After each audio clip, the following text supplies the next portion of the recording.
Somos lo que somos.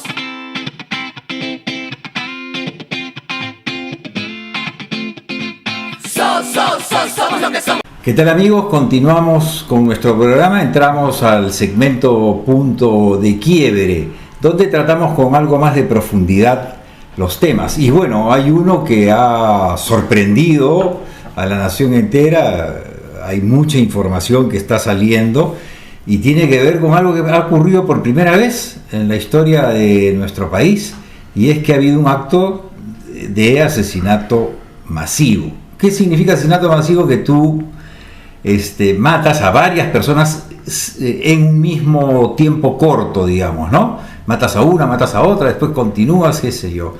No había habido tal cosa en Lima y en el país, y ahora ha habido. Y tiene que ver con lo que se llama el asesinato en Independencia. Bueno, al parecer, por lo que sé, esta era una persona que trabajaba en términos informales, lo hacía como vendiendo un puestito de salchipapas, y al parecer fiscalizadores del municipio le habían advertido el día anterior que saliera, porque estaba en una zona prohibida, porque no tenía el permiso del caso, etc. Entonces, esta persona tenía armas en su casa, y al día siguiente las llevó, y cuando vinieron de nuevo los fiscalizadores, entonces mató a uno, hirió a otro, huyó, entró a un centro comercial, fue al lugar donde estaba el centro financiero, trepó al segundo piso, había una discoteca, mató al que controlaba la entrada de la discoteca, llegó a entrar y comenzó a disparar. Es Eduardo Romero Naupay, su nombre, ¿sí?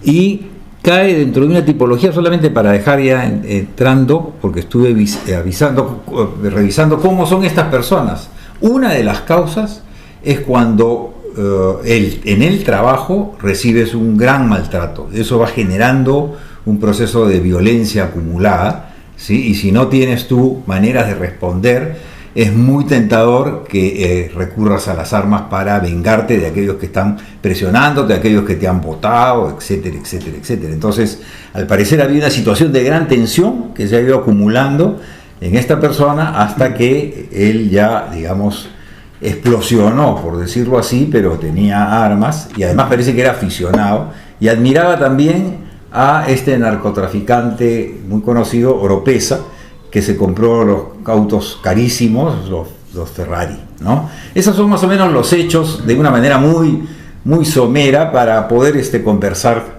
sobre este tema. Sí, yo creo que lo más penoso es que esta situación de estrés y seguramente de un cierre de futuro, una falta de futuro que ve esta persona, no es un caso aislado, ¿no? Tenemos una situación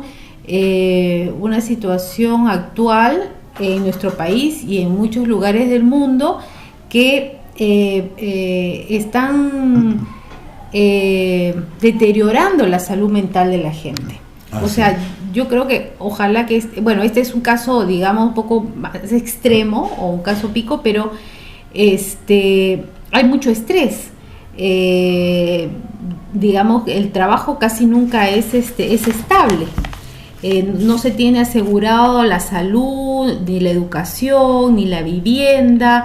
En muchos casos hay mucha gente con infancia triste, digamos, ¿no? De maltrato, historia de maltrato, con muy pocas oportunidades para su desarrollo personal. Entonces yo creo que se vive también mucha frustración y depresión y también presión. Hay mucha presión en el sistema también por el consumismo. Pero además porque los modelos que se difunden son modelos pues de alto consumo, ¿no? Entonces, para tener un poco de respetabilidad tienes que tener una camioneta 4x4, tienes gente. Entonces, ¿cómo lo consigues? Muchas veces la tentación es entrar por la vía de la delincuencia. Por otro lado, la gente en general entiende que la enfermedad mental no es tal, o sea, no es una enfermedad. Piensa que es un problema mental. piensa que algunos dicen me falta un tornillo, ¿ok? Pero no entienden que es una enfermedad real, y el MINSA ha reportado casi 1 millón de casos atendidos el año pasado. No es suficiente, la gente no regresa a continuar el tratamiento. Por otro lado, tenemos que los casos son por ansiedad, depresión, trastorno de desarrollo y síntomas de maltrato. Y todos simplificados ¿en qué? En la violencia realmente.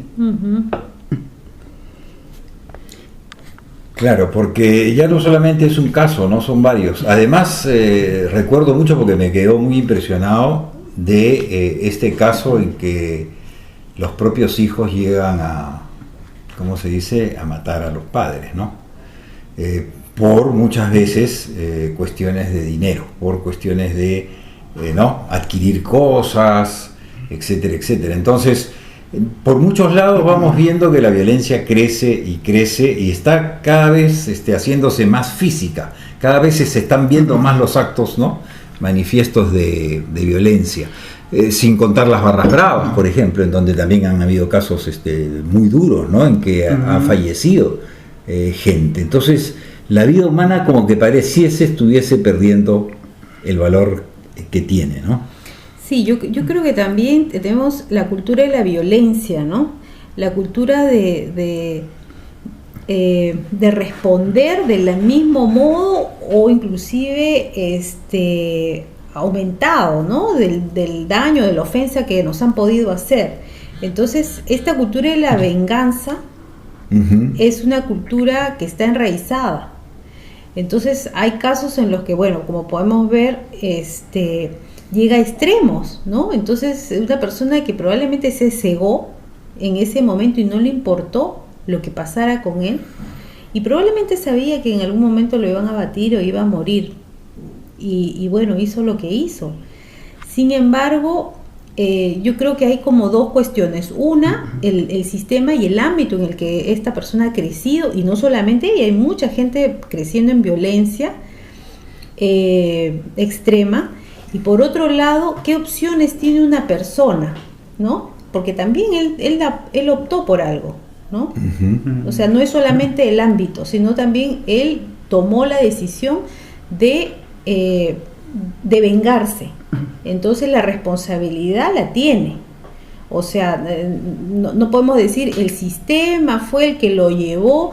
Sí, vivimos en un sistema violento y por eso es que tenemos que hacer algo para cambiar este sistema violento, esta cultura de la venganza en la que todos estamos metidos. Sí, bueno, pero si esa cultura de la venganza comienza a tener facilidades para tener armas, por ejemplo, entonces se están creando las condiciones para que la violencia física, ¿no?, crezca aún mucho más, ¿no? Porque él había perdido ya la licencia y entonces la estaba utilizando las armas sin licencia. ¿Cómo se la dieron? No sé. Bueno, es una pregunta, pero también hay que considerar que el gran compañero que tenemos en el día a día son los medios de comunicación. Llámese en este caso sobre todo la televisión. ¿Y qué nos ofrece la televisión? Con los realities, con la TV basura. Uno, que exacerban la violencia. Dos, que cosifican a la mujer. Tres, que te vuelven frívolo totalmente. Pierdes el interés por la persona, pero sí valoras, ¿qué cosa? Las cosas materiales. De acuerdo, César. Y sin contar las series de televisión en donde la violencia pues es abierta, hasta se planifican ahí los, ¿cómo se llama?, los asaltos y todo aquello, ¿no? Efectivamente. Entonces no hay modelos, no hay oportunidades de trabajo. No hay modelos interesantes, porque modelos están los narcotraficantes, los capos de la mafia, los delincuentes más ranqueados, ¿no? Claro, ¿qué te ofrece la televisión? La vida de Pablo Escobar, de la reina de... ¿Cómo se llama? ¿La reina del Pacífico, creo que le llaman? Sí. Así es, son que los vuelven ídolos a través de las telenovelas, los vuelven ídolos en realidad, ¿no? A través de... Hace 20 años en la vida íbamos a ver estos ejemplos, ¿no?, de televisión basura, en realidad. Bueno, ¿y qué hacer, no? ¿Qué hacer? Yo creo que es un poco tarea de todos también, porque también echarle la culpa al Estado, como el Estado, ¿no? La educación que tuvo este chico, el grave violencia que pudo haber vivido, qué sé Bueno, yo. habrá medidas de plazo más inmediato en cuanto a tener las calles efectivamente más vigiladas, más protegidas, ¿no? Pero en el plazo mediano está pendiente una gran reforma de la educación para que la educación pública sea una educación de calidad, ¿no? Y también para que la salud sea de calidad, la salud pública, y dentro de la salud pública, La salud mental. todo lo que tiene que ver con la salud mental, el desarrollo humano, el equilibrio, ¿no? Psíquico, pero sobre todo no tanto que tú dependas de un psiquiatra o no, sino que tú sepas cómo sacar adelante una vida equilibrada y que eso tiene sentido y vale la pena. Pero el sistema tiene que crear también esas condiciones. Pero en este momento ni la salud pública ni la educación pública son de nivel y de calidad, al contrario, ¿no? O sea, dejan muchísimo que desear. Y también hay un gran desinterés de las personas por continuar el tratamiento, ¿no? Que ya ha sido detectado, ¿no? También. Ese es otro punto. Sí, yo creo que también el promover la difusión de una cultura no violenta, ¿no? Ujú. O sea, tener claro que la violencia no es el camino y que esta cultura de la venganza no va más, no nos lleva a ningún lado y no le hace feliz a nadie. Bueno, Yo generalmente creo que- cuando tú respondes con violencia viene otra respuesta más fuerte, ¿no? La violencia actúa en espiral, ¿no? Es como un fuego al cual tú le vas echando cada vez más carbón con el acto violento que haces, después el otro hace un acto violento sobre ti y la cosa sigue aumentando y sigue creciendo. Pero la actitud no violenta, la cultura de la no violencia se enseña, se aprende. Claro. Así como la violencia se aprende, también la no violencia se puede aprender.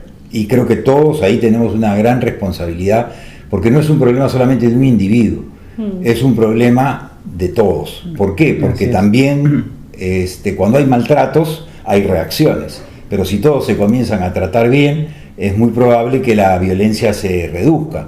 Pero eso necesita pues una campaña cultural por la no violencia en la vida cotidiana, ¿no? No solamente la paz en términos de la guerra, que no haya guerra, sino cómo puedes ser tú como una persona que desarrolla comportamientos no violentos para que otros a su vez también los desarrollen.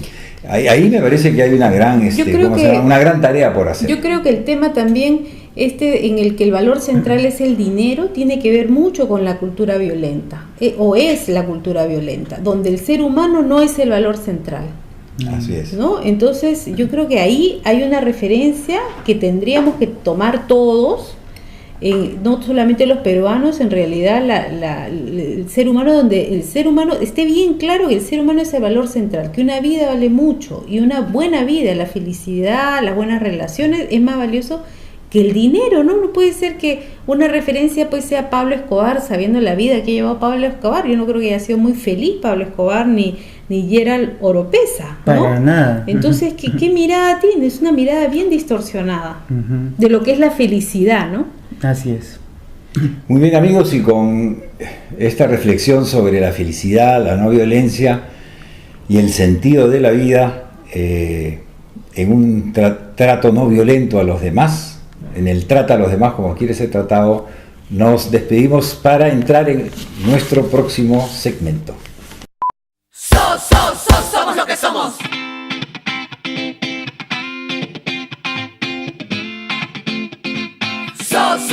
Somos lo que somos.